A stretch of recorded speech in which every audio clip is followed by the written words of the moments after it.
Hello, hello, Sister Leaders community. Dr. Karen here. And look, we are so excited today because we are continuing this pre-conference, pre-show podcast series. And we have none other than Lethia Owens. And look, she is going to be dropping some nuggets. So I hope you have your pen and paper handy because we know it's not just about networking, it is about professional development and gleaming from these expertise. And so I'm going to welcome to the Sister Leaders community Lethia Owens. Tell the Sister Leaders community what you do in this space called life. I am so excited, y'all. Well, I just want to say, first of all, I am in the presence of greatness. Dr. Karen, you operate with such an excellence, and it is so contagious and it is so inspiring. So before I talk about me, I just wanted to just take a moment and give you some roses and flowers, beloved, because you rock my world. I'm just so excited to work with you, and you make working together so easy. And that really is, how we should be showing up in the world, everyone. My name is Lethia Owens, and I talk about being the everyday game changer and this idea that you can make a huge impact in the world. You can develop huge influence if you show up in a very magnetic way. And being a game changer really isn't about how amazing you are. Yes, when we talk about being a game changer, I want you to be excellent in what you do. I want you to be amazing. I want you to be successful. But being a game changer is more than that. Let me explain to you why I say that. I was a high school dropout, and my mother, who didn't have more than a high school education, like eighth, she didn't even go to high school. She, I think, dropped out at eighth grade. My mother, when I became a teen mom, she immediately, without even thinking it, giving it much thought, she quit her day job, which was an amazing job for a woman with that little of education, and she got a job at night as a security guard. What? Just so I could go back to school during the day. Now, when you think about this woman made a sacrifice, and just without even having to give it much thought, a sacrifice for me. So being a game changer is about not just what you do to elevate yourself, but it's about how you show up, how you love, how you lead, how you serve in a way that creates these ripples of amazement, these ripples of success and opportunities throughout the world because of your daily decision to show up in a very generous, compassionate, and conscientious way. My boyfriend in high school, not the one that got me pregnant, but my boyfriend in high school, I remember my 11th grade year, he said, "You need to study for the SAT." Dr. Karen, I was like, "I'm not going to college. I'm going to be a cosmetologist. What is he talking about?" Right. And he said, "You need to study." And I'm like, "I'm not going to college." And he kept saying, "You need to go to college." So every time I would say, "Would you take me to the mall?" He would say, "Sure, after you study for the SAT." And I'm like, "Dude, come on." And so a year and a half, I studied for the SAT. Came time to take the SAT, he paid for it for me because my mom was like, "Look, I don't have any money for that."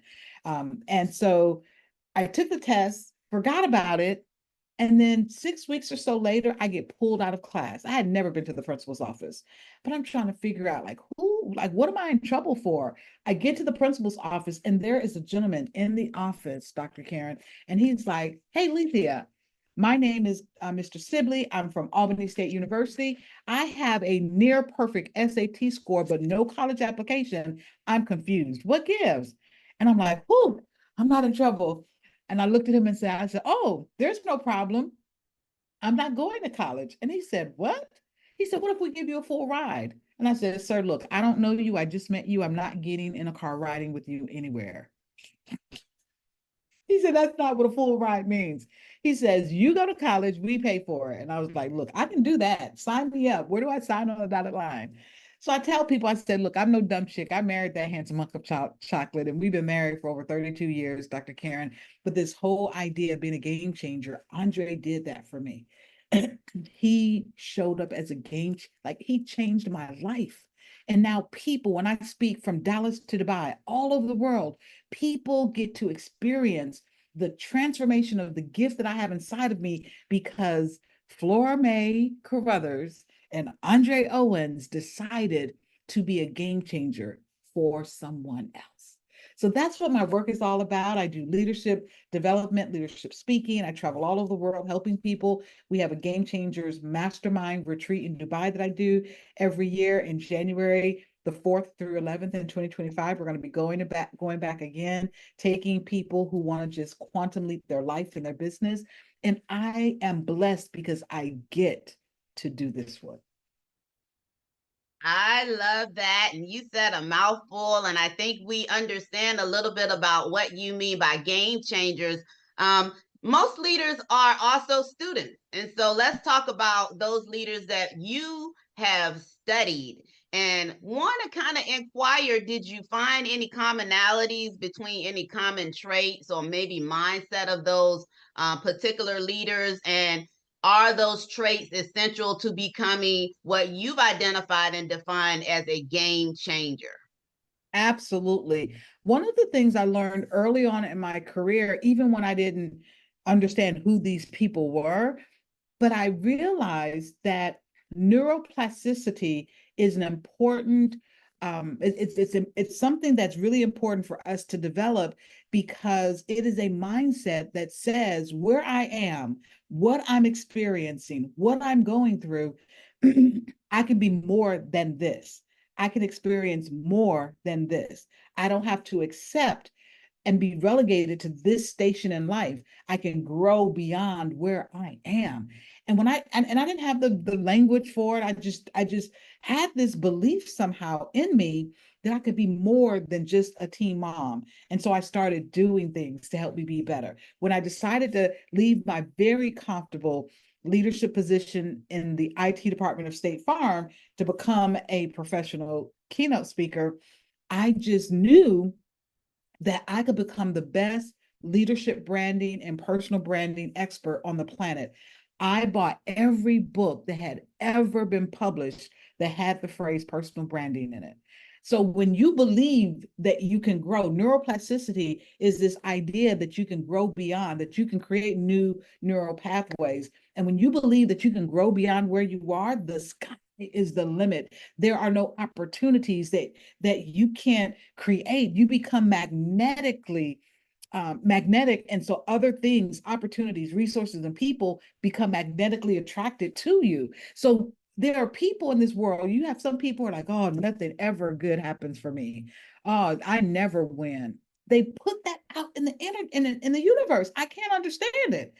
Even until reality shows up, I'm saying I'm a winner every day, all day long. Even though I don't play the lottery, but if I did, I'd be saying I'm a winner every day, all day long, right? And I just don't understand how some people can think negative thoughts but expect positive results. So it really is this idea that if I'm not where I want to be, I have the power to shift, to grow, and to change beyond where I am to experience that next level of success that I desire. Dr. Karen, everyone has a next level. And you asked me who are some of the mentors that I follow. One of the mentors that I follow is Dr. Carol Dweck, Dweck. And she has this concept called yet. And she discovered through her neuroscience research that there are some people who, when something happens, she actually gave these um, grade school students an assignment that was well beyond their capabilities. And most of them, like 90 some percent of them failed. And there were some students who were like, I'm the worst. I'll never be able to do this. Like, this is just impossible. But she said, surprisingly, there was this group of students who were like, I can't do it yet. Just give me a little bit more time when I grow up, or, like the failure didn't land with them the way it did with the other students. The other students saw themselves as a failure, and these students felt like they experienced a failure. They weren't a failure. And so it's important to, adopt this mindset. And so I love her work because when I read it, I think I was working on my master's when I was introduced to her. I felt like I had found my lifelong best friend when I read her information. And then Dr. Caroline Leaf along the same lines about the power that we hold to shift our thinking. And when we can shift our thinking, our actions follow. Your feelings follow your actions, not your actions following. If my actions followed my feelings, I wouldn't be married, because there are some days when I really don't like that joker. So our actions don't follow our feel. It's not about, do I feel like working out today? That's not the question. It's, I'm working out today. I'll see how I feel after I get it done. So Dr. Caroline Leaf and Dr. Carol Dweck are two just researchers whose work has just had a profound impact on me, because they've given me language to put with the beliefs that I think they're God given for me, right? I believe that at an early age, God was dealing with me about my thoughts, my beliefs. And it really happened when I looked into the eyes of my daughter when she was born. I said, she didn't ask to be here. We were so broke, we couldn't even afford to pay attention. And I said, I don't want her to, we had a lot of love, a lot of love, but we were broke as a joke. And I didn't want her to have to go through life going through some of the challenges I did.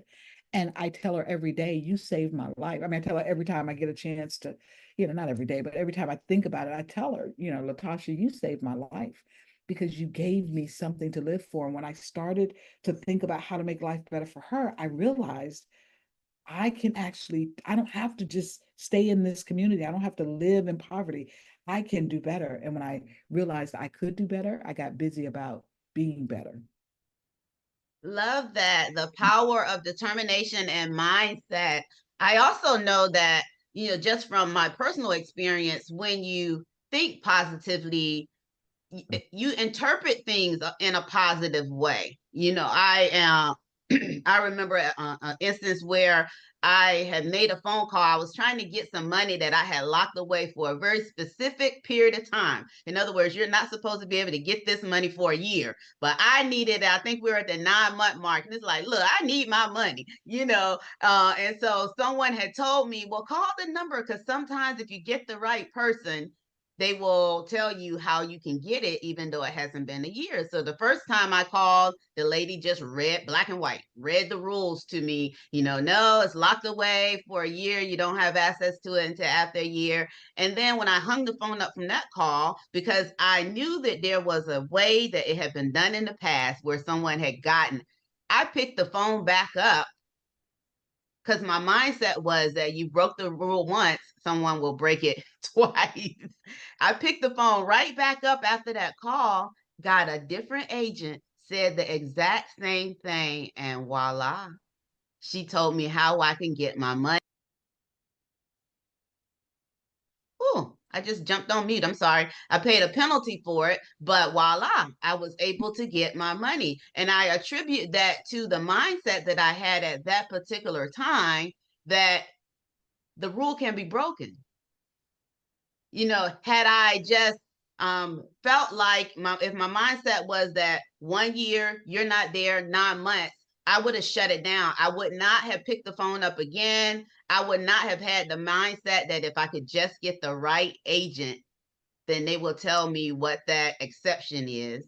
And it actually happens. So I think how we see things is really associated with that mindset. We see things in a positive way when we think positively.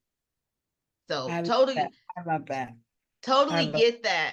So let's talk about people who are stuck. And I'm sure you have some examples of where you have been stuck or maybe hit a barrier in a circumstance. So since we're talking about personal growth and studying other leaders, so education and different things like that, what advice would you give to individuals who feel stuck and maybe even limited by their circumstances, and so that they can move along and be the great sister leader that we know that they're capable of being? I love this, because the question you just asked is so relevant in this moment right now. There are people who know that they were meant for more. There are people who want to be better than what they currently are, or they're in a job or a relationship that they know is holding them back. and it's causing them to not live up to their fullest potential, but they don't know how to move forward. I just had a conversation with a colleague yesterday who was calling me and was really frustrated about this client she has that brings her, it's just such a burden for her. And I said, when are you going to break up with the bad boyfriend? Like, it's not a good fit. You feel terrible every time you have an encounter with them. It's heavy, it's bad, it's when are you going to break up with the bad boyfriend? And I said, every woman in a relationship with a bad boyfriend thinks the problems are her fault. And so when we're stuck, oftentimes we can't see how to move forward, or how to get out of the maze or get out of the forest, because we're so focused on what we think is wrong with us. But what if you started focusing more on what you desire, and more on what you want, and more on where you want to go? When you become crystal clear about your future, about what you want, the marriage you want, the job you want, the business you want, and when you begin to really see that crystal clear, your future will reach back to your present. And it will inspire and compel you to do today the things you must do in order to create that reality. But when your focus and your mind stays in the present, or even worse, in the past, it robs you of the energy and the tenacity that's needed to, with resilience, move forward and break through all of the barriers. Every time you make a decision to go to your next level, opposition will show up. Every time, I guarantee it, right? And we have to learn to expect it. And we have to understand that being stuck is not something that we have to accept. Sometimes we do need to sit and process and prepare and plan. But being stuck isn't something that we have to accept. And what I love about this is that, when I think about, being stuck and what we can do to get unstuck, there are things that we have the power. And I basically have this process that I use when I'm stuck. I first think it out, right? I think through, what are my options? Am I looking at this correctly? Is there something that I need to, what do I need to understand and know about me that's perhaps contributing to this situation? I think about my values and I let those guide me. I think about my faith and I let that guide me. And the next thing that I do is I talk it out. I'll call up a great friend, super fabulous girlfriend, like, Dr. Karen, you're a super fabulous girlfriend to so many sister leaders. But I find someone that I can talk it out with, because there is wisdom in other people who've gone through similar experiences, and or who just are brilliant and bright and loving and kind and compassionate. And so I talk it out with someone, have open dialogue and brainstorm with people who can help me see things that perhaps I'm not seeing. And then I feel it out. I access my emotions. I deal with my emotions. I don't try to hide from them or run from them. I listen to my gut, which is often called in science our second brain. And what is my gut saying about the situation? What is it telling me? And then I revisit my values and my goals and think about, this direction that I may be thinking about to get me out of, where I'm stuck. Is it aligned with my goals and my values? So when you think it out, talk it out, and feel it out, you can typically move. If you're intentional and you're really determined, you can move out of whatever the situation is that has you feeling stuck. Oh, you done said a mouthful there. I love that. And look, you just downloaded two book titles for me. I don't know when they're coming up, but one is The Power of the Pause. Ooh. The power of the pause, because I know many times us as individuals, we want to go straight to implementation. We feel and want to feel like we got to act. We forget about the value of what is in that power of that pause. And so, yes, yes, yes, I love that. That pause is extremely is critical when Dr. you have Karen, hit. Yes. yeah, when you write that book, let me know so you can interview me so I can tell you how not pausing cost me $150,000. So invite me, Oh Lord. Yes. when I didn't pause, I got clarity about the what I was supposed to do, and girl, I took off and I built this thing, put it out into the universe, and didn't make any money. I invested $150,000 because I didn't wait for the how, the what, the who I'm supposed to do it with, the who I'm supposed to do it. I didn't wait for all the other stuff. I got the what and took off, right? Yep. So you're Yep. right. We don't always pause to reflect and to think through deeply the things that we need to do. So yes, I can't wait for you to write that Yeah. book. I love that. And then the second thing that came to me was the notion of your gut being your second brain. Yes. We disguise that feeling in our life different ways. You know, some spiritual people will say Holy Ghost or whatever. Other people will say my intuition. And I used to have this phrase where I said, something told me. I would say that all the time. Something told me to. And usually it's an action behind that. But that gut is the second brain. We cannot dismiss that again, that whatever the impact or whatever it is that we're feeling at that particular time, because it's almost like the last chance to protect us before we go off and do something crazy. And yes, Dr. Karen, get this, girl. Oh my gosh, girl, you got me over here with my little handkerchief. So imagine the same energy. What if we took the same energy we use to think about how something won't work? You know, the energy when we have that gut feeling, we spend a lot of energy trying to push it away. Oh, that's, I'm not, that's not accurate or whatever. We put that energy to pushing it away. What if we took that same energy and started amplifying it? And we began to trust it and we began to train it. I call it, I built this brand for a client called intentional serendipity. Serendipity is good fortune. People who constantly have good fortune are people who constantly believe that good things are going to happen to them. So you basically attract it because you're expecting it, right? Yeah, So when you yeah. think about the second brain and that intuition that we had, I was on a call yesterday and I was telling my team member, I said, the report you sent me, I can't forward it to the client because something in my gut tells me that it's not correct. I said, for example, some of these people on this list, I don't think should be on here. We got 43 people on this list, and 12 of them perhaps are people who shouldn't be there.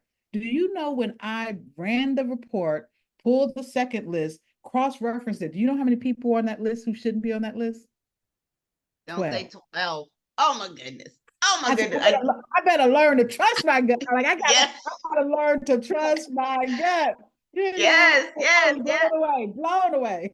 Yes, I love that. So yeah, what you were those two book titles, I'm telling you that I have some examples in my life where I was on the other side like you, didn't listen, and it cost me something, cost me time, and cost me money. But yeah, absolutely. I want to go to now maybe a question about pre-entrepreneur, Lethia, like when you work for State Farm or whoever you may work for, because the Sister Leaders community is a community of not only entrepreneurs, but we have professional women who serve as entrepreneurs, facilitating someone else's vision, working for someone else. And so, want to think about maybe your approach to inspiring and empowering individuals who work for someone else. How do you bring your best self to work when you work for someone else, facilitating someone else's vision? And if you could share maybe a success story that maybe you had when you were working for someone else, facilitating their organizational goals, to where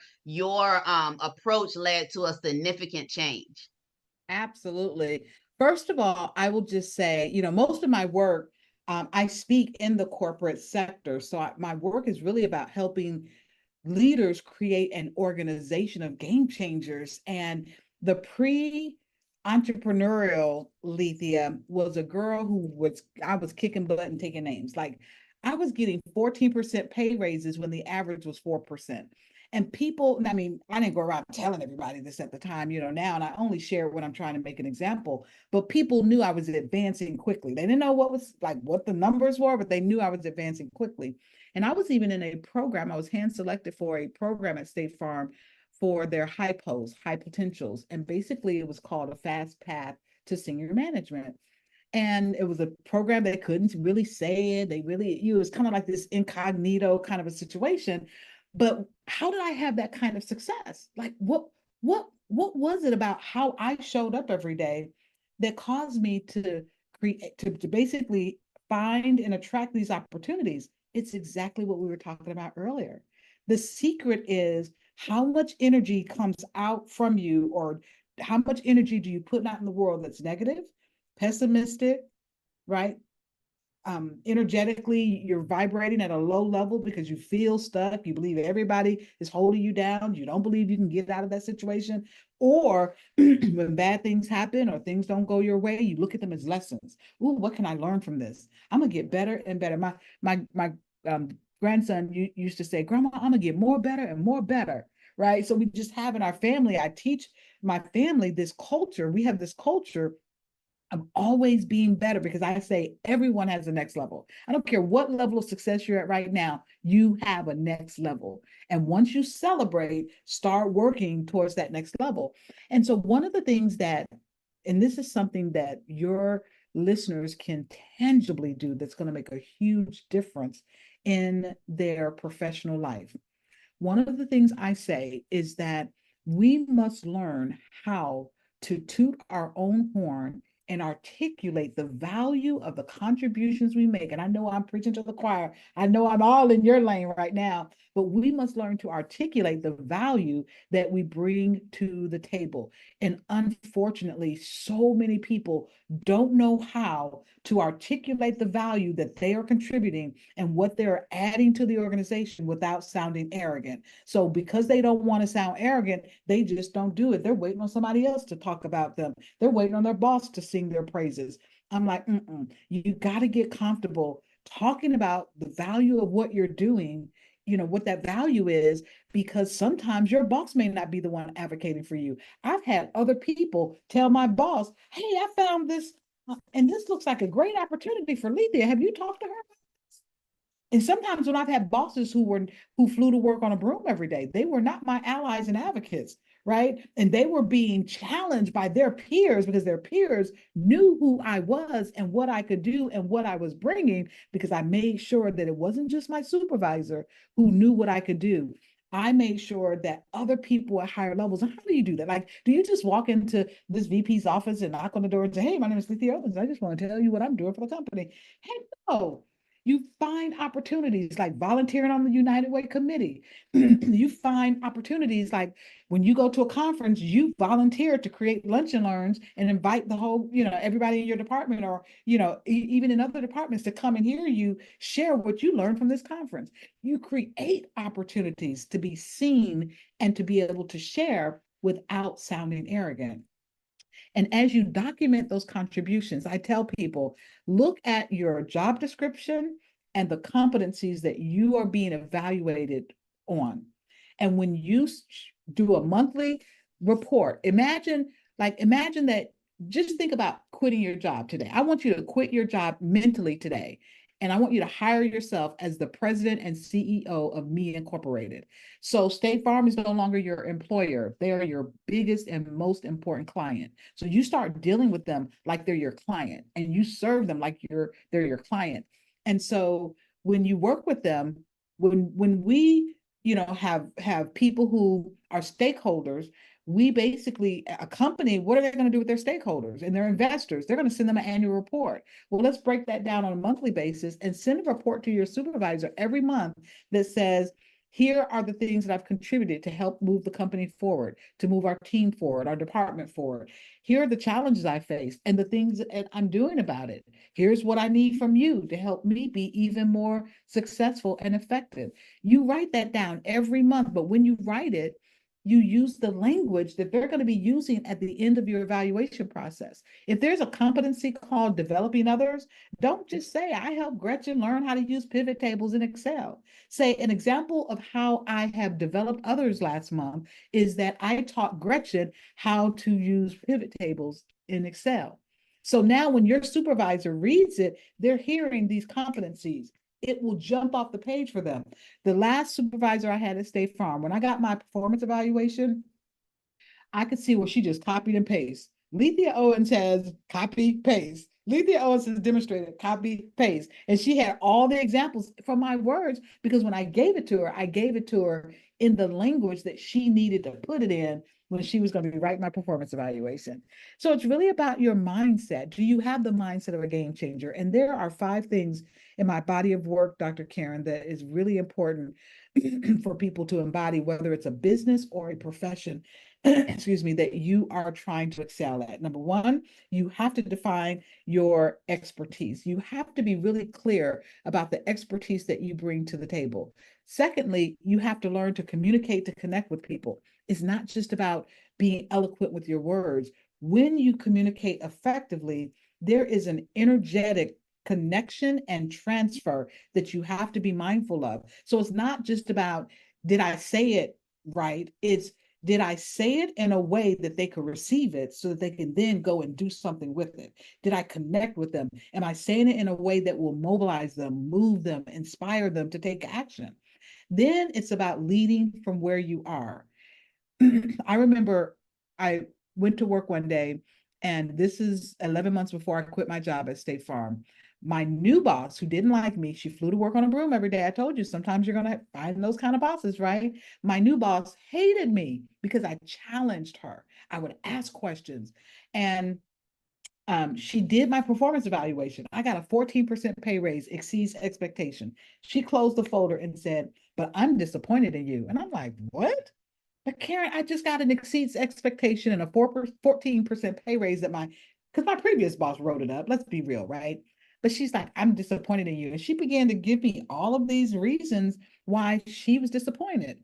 And I'm like, wow. She says, "So, you know, what do you have to say?" And I said, "You know what you're asking of me, um, I don't know if it's possible because I'm already and what you the project you've given us, I'm already spending 60 hours a week." She says, "I don't care. I need more." And without even thinking, I said, "Please don't ask me to choose between State Farm and my family because if you do, State Farm will lose." And she looked at me like, "I know this woman didn't just tell me she's not going to do what I told her to do." So then she says, "So what if you came to work tomorrow and you were no longer a leader on our team?" And I said, "Well, I didn't come to work today thinking I was going to get demoted. So I got to give that some thought." So I went home, thought about it, knew I was wanting to build my business. So I came back and I said, "I'll step down from leadership." First I gave her the sad look like she had whipped me into shape. And I said, "Jan, I heard what you said yesterday. And, I've given it a lot of thought. And I just wanted to let you know that I'm going to take you up on your offer. I'm going to step down from leadership." And she was like, now think about it, Karen. How is she going to explain to her boss that a person who just got exceeds expectation and a 14% pay raise just got demoted? I created a whole bunch of bag of worms for her, right? But here, look at God, girl. When I stepped down from leadership, I got my 14% pay raise. When I stepped down based on the matrix, I ended up getting an immediate 7% raise on top of that. Then non-managers get their raises like 2 months after managers. So when that came around, I got another 7% because it was my past performance, right? I What got in the another world? What in the world? 28%. And then they stuck me in a cubicle. I left my office. They stuck me in a cubicle. I had programmed for years. They gave me a stack of books and said, "Learn how to program again." They put me in a cubicle and left me for months. Girl, I was over there building my website for my new business. And when it was done, I gave my notice and I was like, "Deuces." I love that. I love that. I But love that. she said something to me. She said, "What if you're no longer a leader?" And I said, "What you don't understand is before I was ever given the title, I was a leader in this office." And the last two are growing through change and then delivering. So growing through change and deliver unique value. Those are the 5 things that will make you magnetic, that will make you influential, and will allow you to have amazing impact that leads to promotions and pay raises and things of that nature. Lethia, look. I wasn't prepared for this, girl. I done wrote all over my little piece of paper I had. The paper wasn't big enough. I done turned to straight student. But it's all good because I take Yes, advantage yes, of every opportunity. But oh man, so I have all of that. I receive all of that you said, and I hope that everyone out here listening, make sure that you take good notes and just rerun yes, this again to yes, make sure. yes. But I do want to kind of tie in and speak to some of the things that I got before I just went into just awesome note taking, just writing and not even looking up. You talked about I got build your own platform in within the corporate structure. When you talked about volunteering to do the lunch and learns and all that stuff, you better catch these nuggets that she's dropping. You can build your own platform while someone else is paying you for it. Yes, yes. Volunteer to do it, and then know how to communicate the results after you do it. So build your own platform. And then there is this phrase that is called corporate grandparenting, which is, you touched on that a little bit when you talked about communicating with your boss's boss, knowing what it is, the value that you add to the workforce. And so corporate grandparenting is when not your level that you report to, but the next level up, who has a lot more power than your boss, is aware of the value that you bring within the corporate structure, and they can serve as a sponsor or an advocate or an ambassador for you in terms of what your next level is. And so you touched a little bit on corporate grandparent. Then of course you touched in what is just near and dear to my heart. I call it amplify your value. You talk about articulating your value at the table. And of course, everybody who knows anything about me, unless you've been under a rock, I'm all for being able to articulate your value and the value that you bring to the table. But I want to add a caveat to that, which some people have heard me say a couple of times. If you do not amplify your value, you will be devalued or undervalued.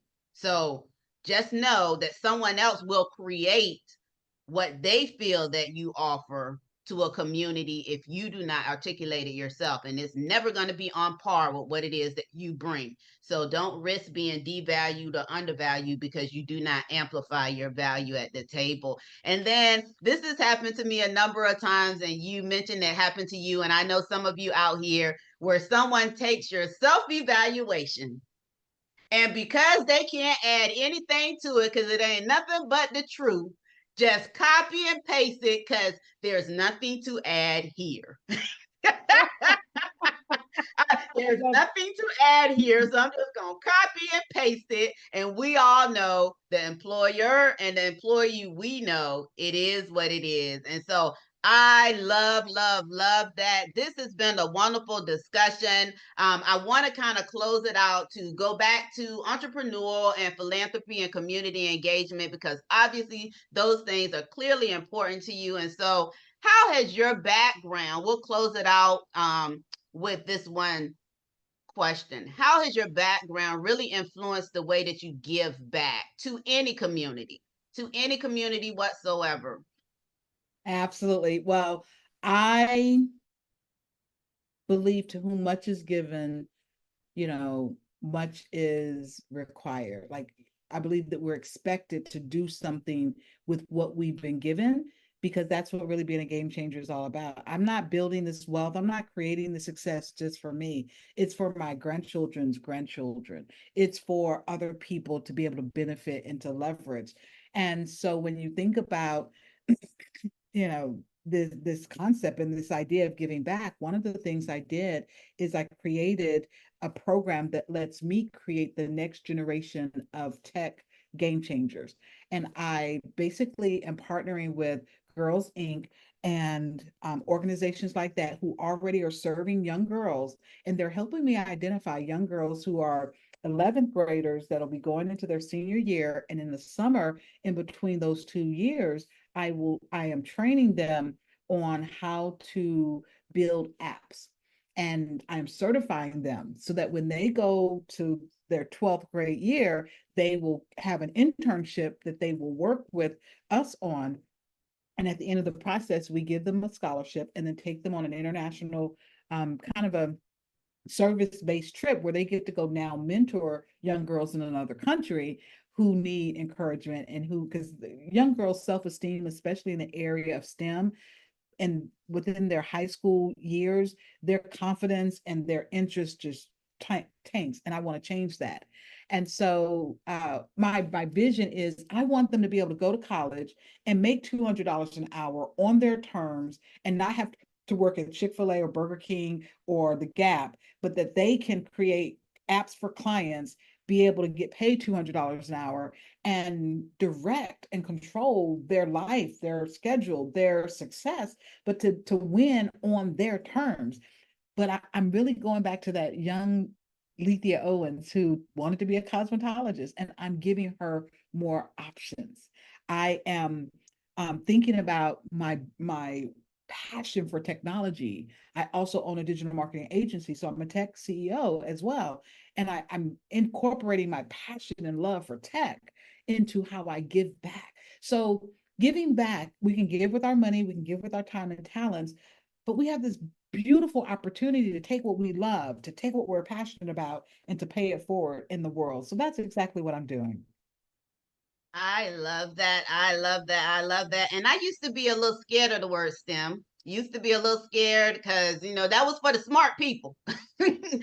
And although I was smart, I just never felt that, science and math, that I was quite up to par. But really, after talking and listening to people like you and some other people who are in my space, they make me feel real comfortable that that if you wanted to and you apply yourself, you too could really do something in the STEM field. Yeah. And so I am not as apprehensive as I was like in my high school days, and Lord knows I've been removed for decades from high school, but there was a mindset that I had about science and math and STEM, and that was a barrier, that served as a barrier. But as a entrepreneur and an entrepreneur, I use so much technology. It's no longer a barrier for me, and I didn't even realize that it is no longer a barrier until other people bring it to my attention. And so this has been a wonderful discussion. Of course, we can't give it all to you right at this moment. So you have a couple of options. Lethia is going to tell you how you can stay connected to her. But of course, I'd be remiss because this is before the conference, and this is the pre-conference show. And so I'd be remiss if I did not employ you to make sure that you get your ticket for the Sister Leaders Conference at the Rivers Casino, October 4th and 5th, Portsmouth, Virginia. Or if you want to connect, if you're part of our global community, because we always consider you in our planning, that it's going to be live streamed and virtual as well. But get the meat and potatoes. Lethia has more to offer, a lot more to offer. So if you like this pre-show, you like this snapshot, definitely connect with us, because we're going to have a sister leader party, and I am going to go out on a limb to say, because of the climate that we're in this nation, this is the year of the sister leader. I'm just going to leave that right there without saying any more, without you read between the lines with that. You read between the lines. So sisterleadersconference.com is the website. You'll find all the information there. I try to be very specific, and I have another tab that's coming up soon, which is FAQs, that'll give you some things to do around town while you're here. And so I am excited. Thank you so much, Lethia. And if you can tell the Sister Leaders community anything that you have coming up other than the conference, if you want to speak on the conference, that's fine too, but mostly how to stay connected to you. Absolutely. One of the things I want you to know, first and foremost, is that when I speak at a conference, I'm there as a student. So if you enjoy what you heard today, and if you're like, I love her, I want to get to know that sister, come to the conference, because you can sit with me, we can eat lunch together. Like, I am going to be up all in the space. And so that's a great way to connect with me and just get to know me better, to have some time with me, to be able to see me face to face. Even though we have a virtual option, I highly recommend that you consider registering for the in person, because there are some things that you get that get transferred to you when you're in the space and you're in the energy of what's happening, that it's very difficult to get online. If you can't get to us in person, definitely, don't not get anything, come virtually. But if you want to hang out with me, hang out with the new Super Fabulous Girlfriend, come to the Sister Leaders Conference. The other thing I want to do is just invite you to come to my website. I have a book. I thought I'd put it here. My husband moved my book, but I have a book that I wrote called Your Brand Influence. And yep, he moved my book. But anyway, Your Brand Influence. I'll have a few copies with me at the conference. But go to my website, lethiaowens.com, and just learn more about me. One of the things that I would like to invite you to as well is to just check out my Game Changers Mastermind Retreat in Dubai coming up in January the 4th through the 11th. It's on my website under the Mastermind tab. Thank you for joining us. And, you just don't want to miss it. If you enjoy me, I'm just a small part of the amazing, powerful speakers that Dr. Karen has lined up because she cares about you. This woman knows how to help you amplify your value in a major way. And she has curated these speakers to give you exactly what you need to quantum leap your life and your business. So I'll see you there. And look, I'm a woman of few words when it comes to this closing. So we have said enough. I encourage you. I hope everyone have a wonderful, wonderful day. Check out the website. Don't count yourself out. This is my first year in person in my hometown. So don't count yourself out. Check out the website. You can be there. Bye. Have a great day.